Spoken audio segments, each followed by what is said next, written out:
Hello, everybody.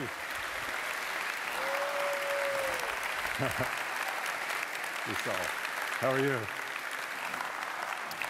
Well, it gives me my great pleasure to welcome all of you to sunny California. Not exactly right. To the 36th Annual Users Conference. The purpose of this meeting is exactly the same as it was 36 years ago, which was actually to get people together and build a network and have some relationships form, teach each other, create understanding, all of those interesting things, why actually you are here. And it's just a great pleasure to be with you, actually. From the deepest part of my heart, you touch me. It's just an amazing crowd. You are very special to me, but you're also special, I think, to the world and its evolution. You come from 130 different countries, just about every field of human activity, of disciplinary activity, of science that we have on the planet. And in the beginning, we used to get up and explain who we were one by one, but we can't do that anymore. So today, I'd like you to get up and meet one new person and start the week by telling them who you are and share a little bit about yourself and them. So please do that now.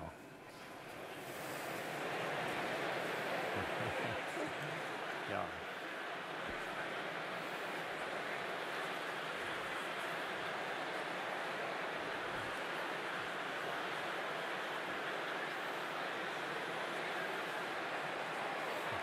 Thanks very much.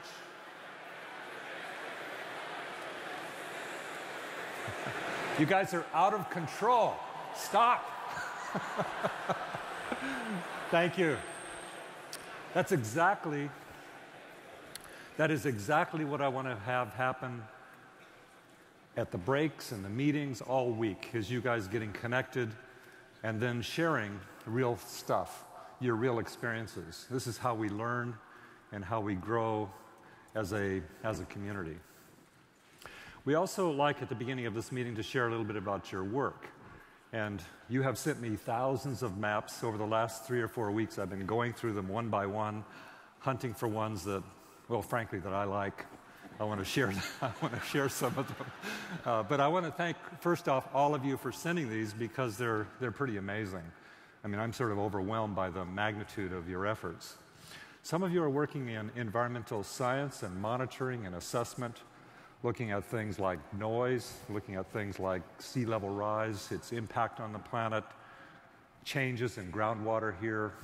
Perhaps we won't have a problem like that in California for long, I'm hoping, but it's amazing.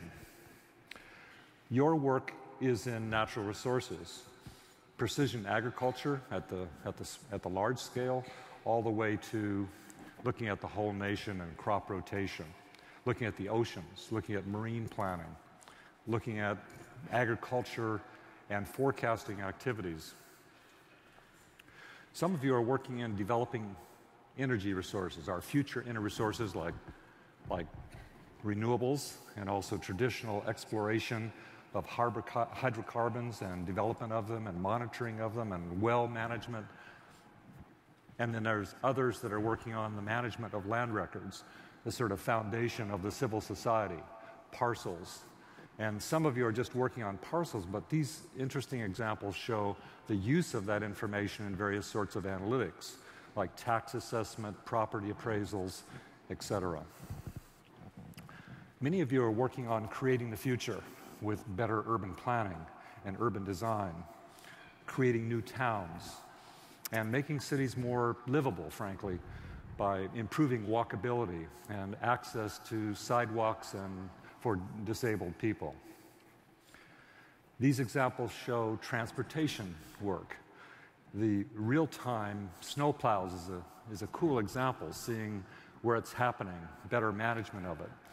And then my favorite in this space is optimization, like optimizing the routing of workers, saving gasoline and resources, and postal delivery. They're saving, like percentages, which is saving millions of dollars. And this is happening in lots of the transportation industries. And then there's the use of computational facilities to do modeling, forecasting, and the like. In the world of utilities and telecommunications, GIS has moved beyond simply asset management to also analytics.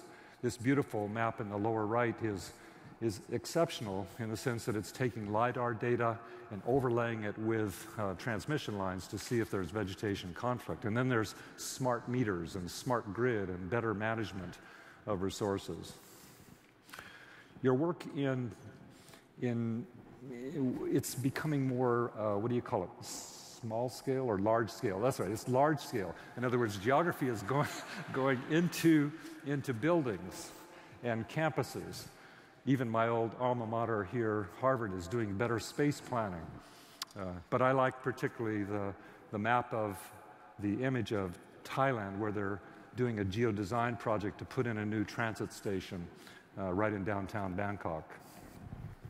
Your work in the private sector, many of you here are from the private sector, is advancing and making things more efficient, driving efficiency, making better decisions.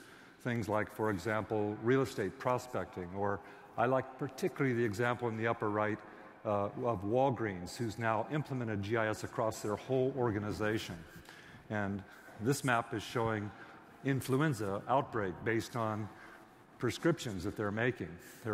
This is marvelous because they're changing the whole behavior of the way the corporation responds to human services. And the little map over on the right, bottom right, is by the Census Bureau. They've taken all of the Department of Commerce's data and they're making it available through an app that helps small businesses locate more successfully. Just amazing. GIS is being introduced, expanding in the whole world of human health. And we'll hear this afternoon from the person who led WHO's effort in Ebola. It's amazing work, and it continues on today. And others of you are working on things like tracking hospital readmissions, a key element of the current Obamacare implementation here in the United States. And others are looking at using advanced statistics and geographic data to predict child maltreatment.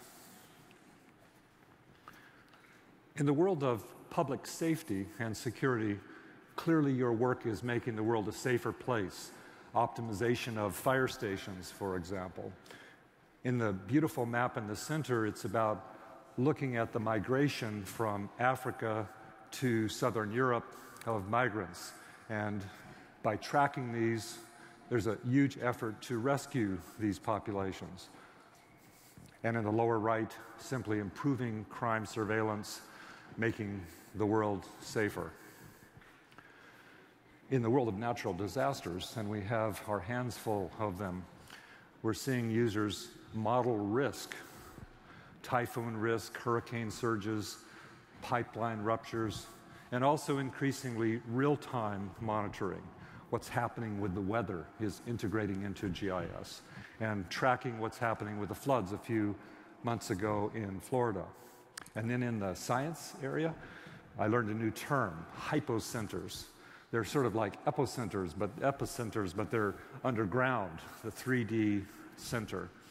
And then GIS is being used to provide better citizen alerting so that they're alerted before the big one comes. All of these are beautiful maps, the ones I've been showing, but I picked a few traditional cartographic examples for topography, aeronautical charts, nautical charts, massive production of this. And then the beautiful map by National Geographic in the lower left here of, again, California's drought. But my favorites here are the little map of cherry blossom schedules in Japan. It's like a wave. I don't know if you've ever been there, but it's really beautiful. And then for some of you, beer hall accessibility in Munich might be the map. Okay. Well, story maps are trending, as they would say. There's hundreds of new story maps that are made every day, and they're telling stories about history, about events like train derailment. They're helping us do briefings and recreation opportunities. And there are literally millions and millions of these maps being viewed every day. It's telling your stories. And that'll be a theme, particularly of this afternoon's session, is how to tell stories with geography and mapping. You are opening up your systems with open data. There are now over 3,000 governments who have implemented open data geographic information sites, and that's another one of these trending activities. We're also seeing a trend of apps for crowdsourcing, citizen science, telling government what people want geographically, a new vocal dimension of geography. Portals are not simply open data. These are some of the tens of thousands of portals that have been opened to make web services and web maps available to society. And it's happening in every country, from Russia to Africa to big agencies like NOAA to little tiny towns and tribes. Well, all of these examples are, of course, now you know, they're my picks. But the other ones that didn't get picked are also really worthy of note. We're thinking about this year of organizing them in some kind of an exhibit that we'll put on the web later this year to show. Each year we also give a series of awards to our users. We call them the Special Achievements and GIS Awards, or SAG Awards. It's not exactly the movies, but it's kind of like it.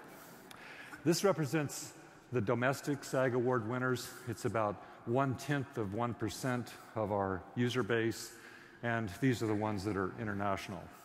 So I'd like to take a moment and have all the SAG Awards winners actually stand up, and let's acknowledge them in the normal way.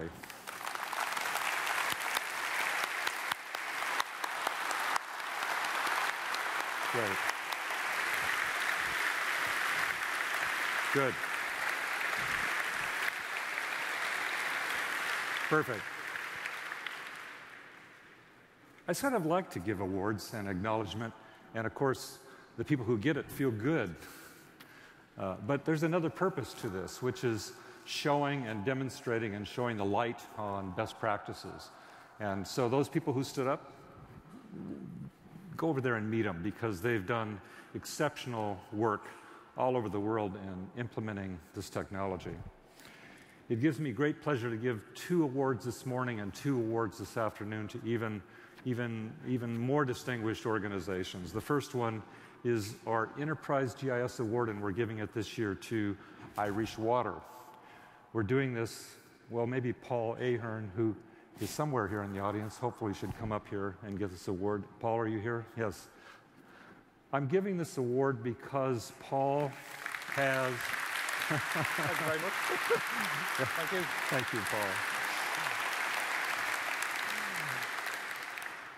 Paul is a person who, in 1 year, implemented a complete GIS for their entire organization, for the entire country, starting from scratch. Isn't that right, Paul? Yeah, pretty much. Yeah. I should stand over here next to you, right, and give you the award. Thank you.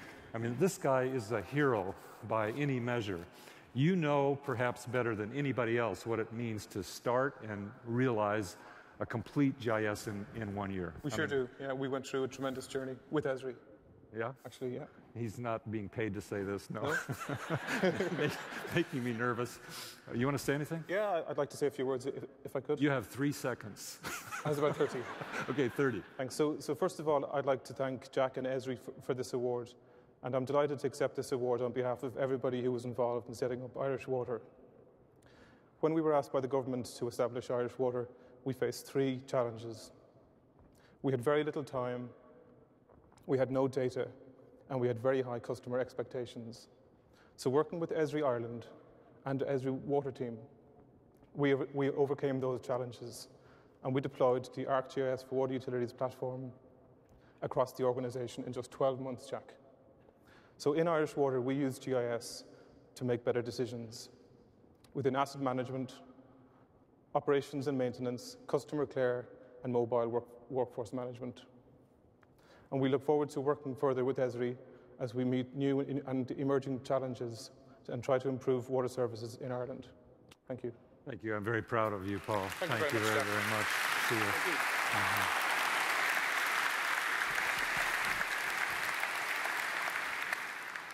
Yeah, Governor O'Malley is right here. He's Irish, so you guys should connect maybe later. The second award this year is actually my personal award, and that is the President's Award. We're giving it to an organization with great distinction, the National Audubon Society. And I'd like to play a very short video first so that you can get an appreciation of this amazing organization. I'm David Yarnold. I'm President and CEO of the National Audubon Society.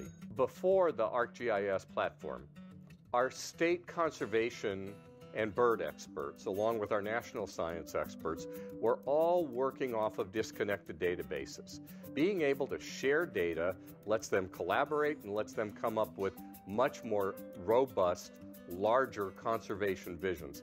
It's completely transformed how we think about conservation and where we target our work.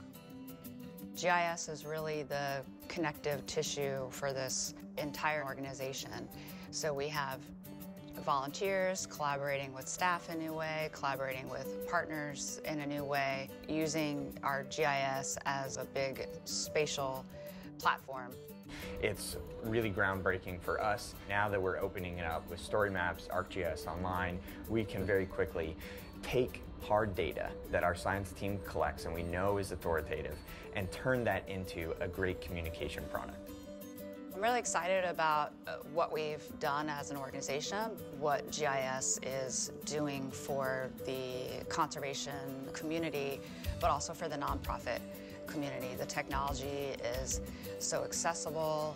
Everyone accepts and is excited that GIS is in their toolbox.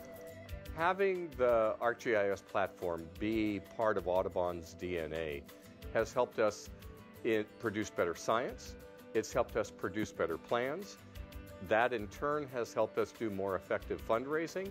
It has increased our credibility with our partners. And most of all, it fulfills Audubon's core mission. It lets our local chapters be authentic, credible voices in their communities for birds and for people. That's great, isn't it? Well, David and Doreen, you should come up. It gives me great pleasure to introduce you to these two people, an executive and a GIS lead, a miracle woman, Doreen and David. Thank you, Jack. David, thank you so much for this. Thank you. It's congratulations. Do you want to talk?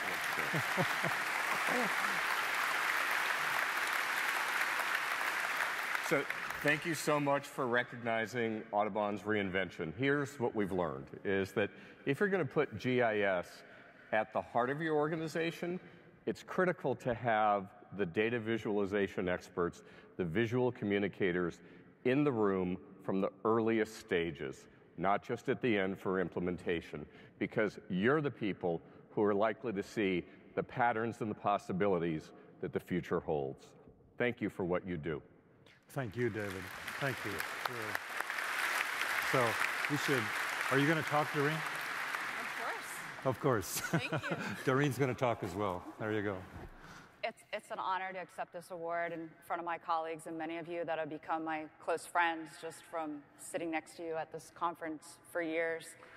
And one thing I've learned is that we talk about how GIS works to break down silos in our own organizations, but when we come together, we go to our special interest groups, we stay at our booths in the showcase. So I encourage all of you in the private industry, in the government space, please come over to the nonprofit showcase and let's talk about what we're doing. And I promise I will be over in your space too, asking you all kinds of questions. That's great, I'm sure. Thank you so much, David. It's a great honor to give this to you, Doreen.